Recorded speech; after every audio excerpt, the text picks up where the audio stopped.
ओम नमो भगवते वासुदेवाय नमः। आप सभी का दिन शुभ हो। आज श्रवण कीजिए पौष मास महात्म्य कथा अध्याय 17। प्रेम से बोलिए श्री हरि विष्णु भगवान की जय।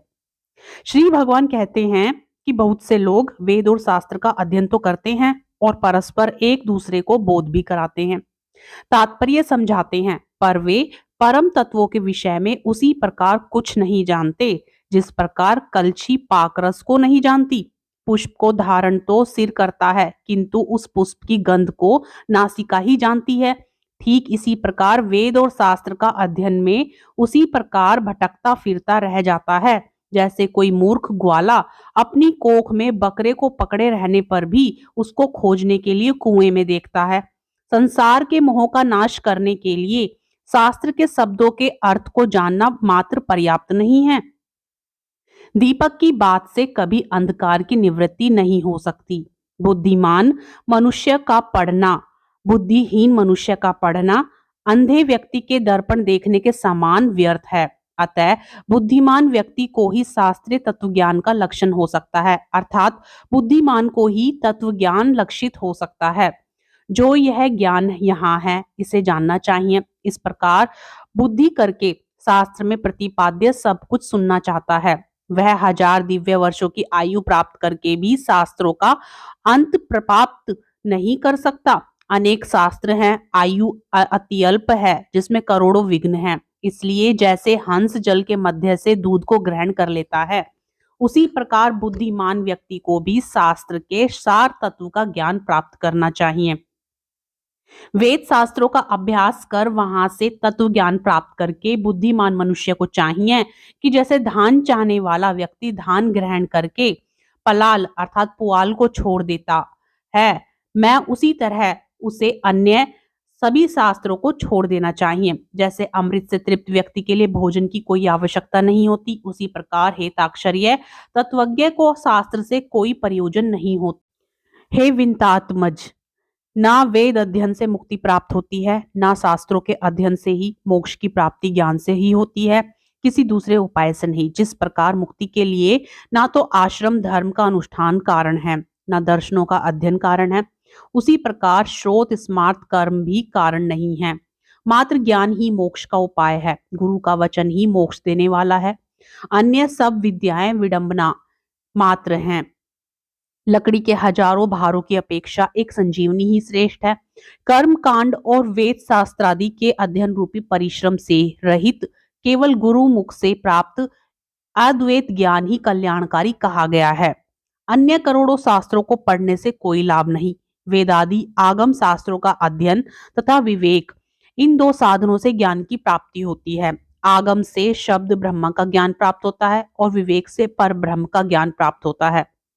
कई विद्वान अद्वैत को वास्तविक परम तत्व स्वीकार करते हैं और कुछ अन्य विद्वजन द्वैतत्व की ही प्रतिष्ठा चाहते हैं, किंतु द्वैत और अद्वैत से पृथक सभी के लिए समान रूप से स्वीकार्य परम तत्व को नहीं जानता। ना मम मेरा नहीं है और मम मेरा है, ये दो पद भावनाएं ही बंधन और मोक्ष के कारण हैं। मम बुद्धि करने से प्राणी बंधन को प्राप्त होता है और मेरा नहीं है इस प्रकार की भावना करने से मुक्त होता है।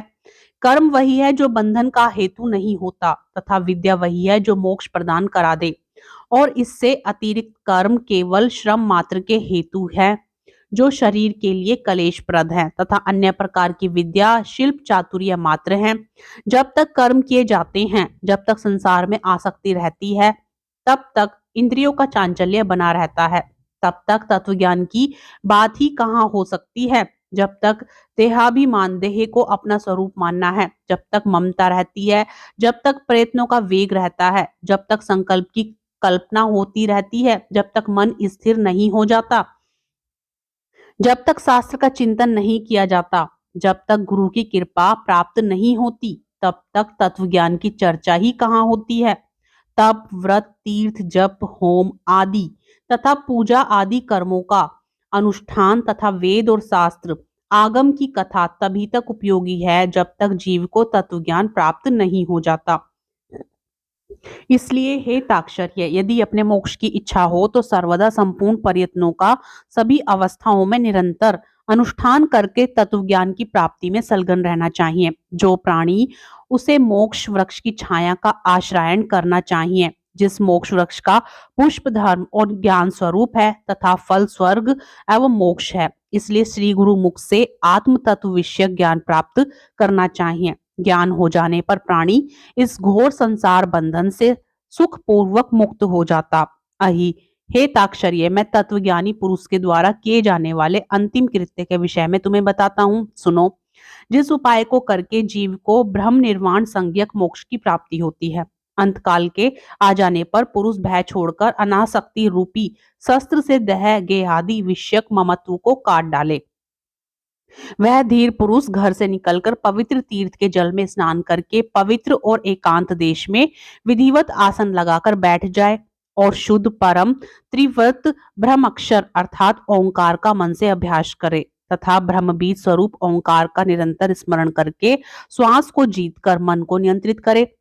बुद्धि रूपी सारथी की सहायता से मन रूपी लगाम के द्वारा इंद्रियों को विषयों से निग्रहित कर ले और कर्मों के द्वारा आक्षिप्त मन को बुद्धि की सहायता से शुभ अर्थ में अर्थात पर ब्रह्म के चिंतन में लगा दे। मैं ब्रह्मा हूँ, मैं परम धाम हूँ और परम पद रूपी ब्रह्मा में मैं हूँ, ऐसी समीक्षा करके अपनी आत्मा को निष्फल परमात्मा में लगा दे और ओम इस प्रकार एक अक्षर ब्रह्म का उच्चारण करता हुआ तथा मेरा स्मरण करता हुआ जो मनुष्य देह त्याग करता है वह इस संसार से तर जाता है और परम गति को प्राप्त करता है। मान और मोह से रहित तथा आसक्ति से उत्पन्न होने वाले दोषों को जीत लेने वाले सुख दुखादि द्वंद्वों से मुक्त ज्ञानी पुरुष उस शाश्वत अविनाशी परम पद को प्राप्त होते हैं। जो व्यक्ति राग और द्वेष रूपी मलों का अपहरण करने वाले ज्ञान रूप जलाशय और सत्य स्वरूप जल वाले मानस तीर्थ में स्नान करता है वह मोक्ष प्राप्त कर लेता है। जो प्रौढ़ वैराग्य को धारण करके अन्य भावों का परित्याग कर केवल मत्स्यक भावना के द्वारा मेरा भजन करता है, ऐसा पूर्ण दृष्टि रखने वाला अमलात्रज आत्मा संत ही मोक्ष को प्राप्त होता है। तीर्थ में मृत्यु हो जाए इस उत्कष्ठा से उत्सुक होकर जो अपने घर का परित्याग करके तीर्थ में निवास करता है और मुक्ति क्षेत्र में मरता है वही मोक्ष प्राप्त करता है। अयोध्या, मथुरा, कनखल, हरिद्वार, कांसी, कांची, अवंतिका, द्वारवती पुरी ये 7 पुरियां मोक्ष देने वाली हैं। हे ताक्षर्य, मैंने सनातन मोक्ष धर्म को तुम्हें बता दिया। ज्ञान और वैराग्य के सहित इसे सुनकर पुरुष मोक्ष प्राप्त करता है। तत्वज्ञ पुरुष मोक्ष प्राप्त करते हैं। धार्मिक पुरुष स्वर्ग को प्राप्त होते हैं। पापियों की दुर्गति होती है और पशु पक्षी आदि पुनः पुनः जन्म मरण रूपी संसार में भ्रमण करते रहते हैं। इस प्रकार सभी शास्त्रों का सारोद्धार मैंने 16 अध्यायों में कह दिया। अब और क्या सुनना चाहते हो? सूत जी ने कहा, हे राजन, गरुड़ जी ने भगवान के मुख से ऐसा वचन सुनकर उन्हें बार बार प्रणाम करके अंजलि बांधकर इस प्रकार कहा, हे देवादिदेव भगवान, हे नाथ, हे प्रभु, आपने अमृतमय वचनों को सुनाकर आपने मुझ भवसागर से तार कर दिया है। अब मेरा संदेह समाप्त हो गया है और मैं कृतार्थ हो गया हूँ, इसमें कोई संशय नहीं है। ऐसा कहकर गरुड़ जी ने मौन होकर भगवत परायण हो गए। स्मरण करने से जो दुर्गति का हरण कर लेते हैं, पूजन और यज्ञ के द्वारा जो सदगति प्रदान करते हैं और अपनी परम भक्ति के द्वारा जो मुक्ति प्रदान करते हैं, वे हति मेरी रक्षा करें। इस प्रकार गरुड़ पुराण का 17वां अध्याय समाप्त होता है। प्रेम से बोलिए श्री हरि विष्णु भगवान की जय। अगली कथा श्रवण करने के लिए हमारे चैनल अमृत गगन को जरूर सब्सक्राइब करें। राधे राधे, जय श्री कृष्णा।